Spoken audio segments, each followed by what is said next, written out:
now we're out back here at the shop. We rolled the truck out to get washed. Corey's doing that. He's like a pro at cleaning. When I say he's a pro at cleaning everything except himself, generally. Normally does a pretty good job. So that thing had all kinds of grime and weld dust and everything else on it. Hopefully he gets most of that off there, so it'll make putting it back together a little more pleasant maybe. For now, we're going to take these parts and blow a little bit of black paint on them. Just a good old spray can. Got both engine mounts, transmission mount, and got the bracket for the radiator. I know there's a bunch of junk laying out back here we need to clean things up, but we just never take time to do it, or very seldom do we. So anyhow, I'm going to spray some paint now.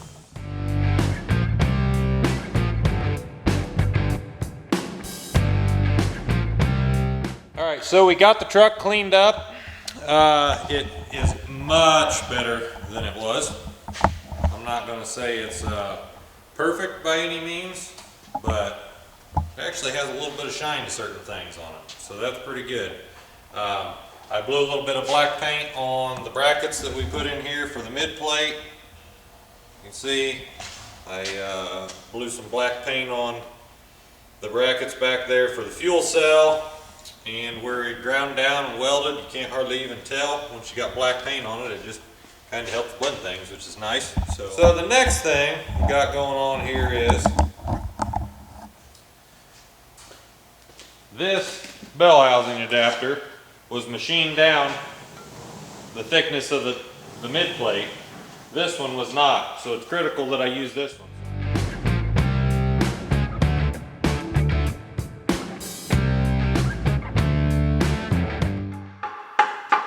This ratchet works good as a hammer.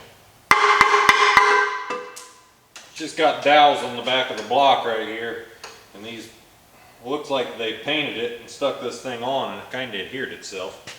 Probably wouldn't even have needed bolts. It probably just stayed on. So I probably should put a new rear main seal in here around the crankshaft while I'm here. But they got this thing siliconed. It doesn't look like it's leaking real bad. And every time we put a new rear main seal in something that's not leaking, it starts leaking. So we're not going to put one in it this time.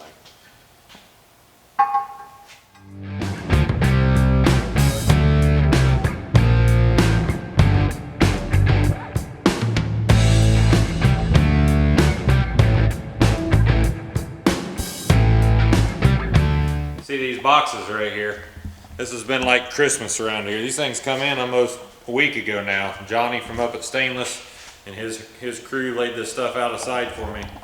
They have been great people to deal with ever since I started pulling. Johnny has come down to dyno. We've tried turbochargers, manifolds, you name it, we've tried it. I'm not exactly sure what's in that box, this big one right here. So it's going to be a surprise for me.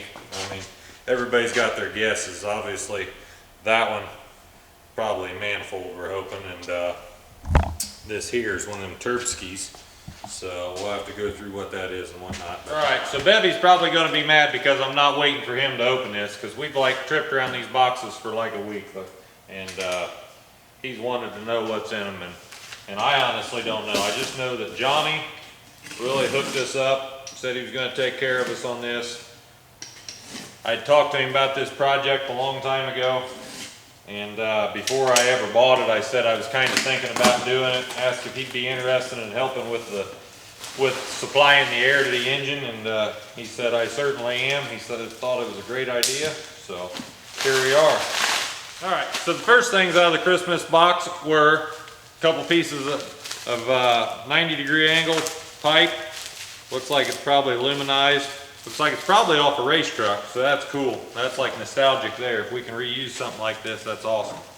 Looks like we got us a flange. Must be exhaust flange for on that pipe.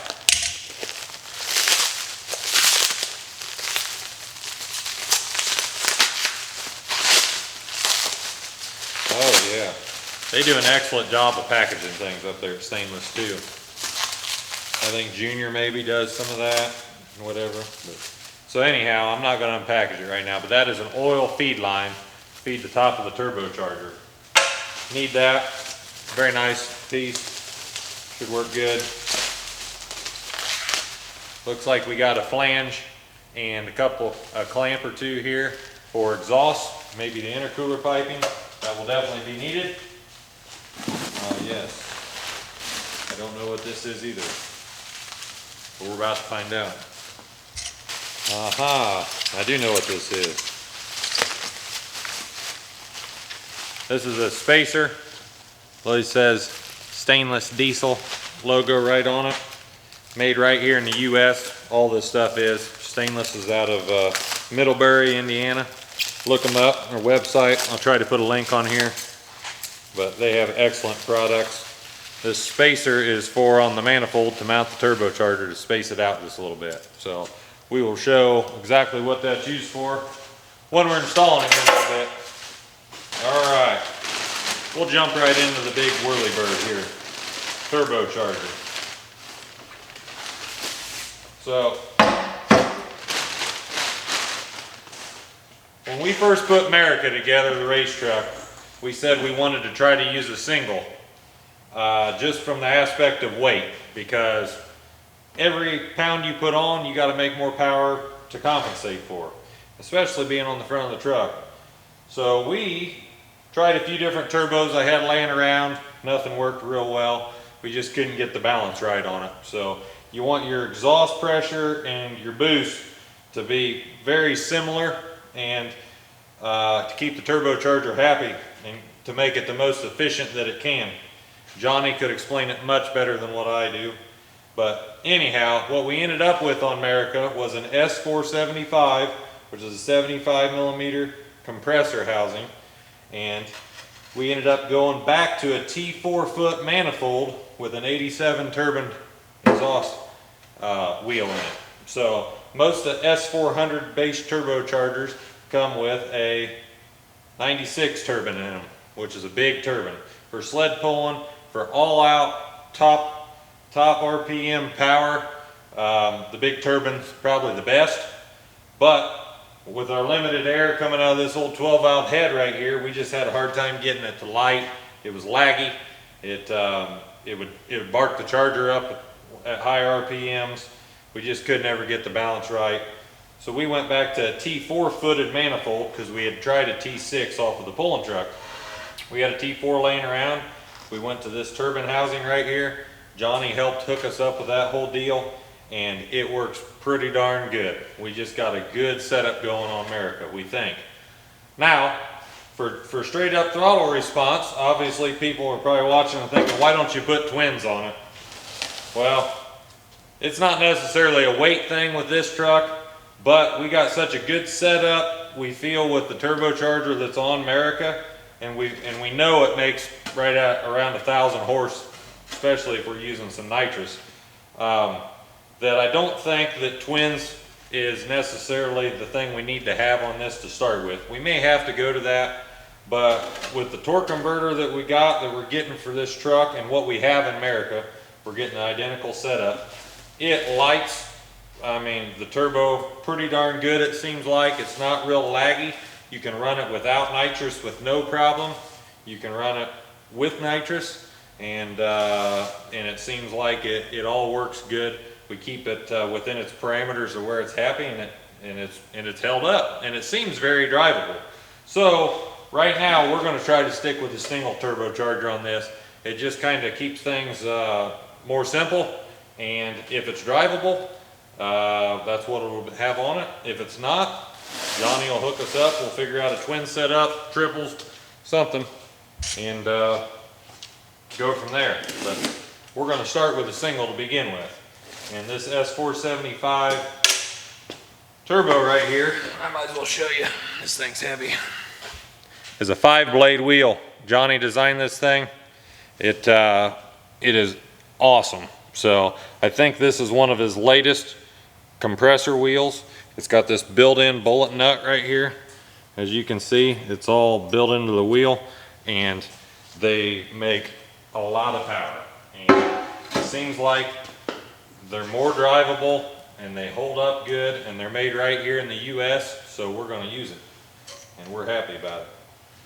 All right, and there's the last box to open, and that was pretty much a dead giveaway to anybody that saw the box or saw stainless diesel on it, because this is how Johnny and Amy and everybody up there at Stainless got their start, was doing these manifolds.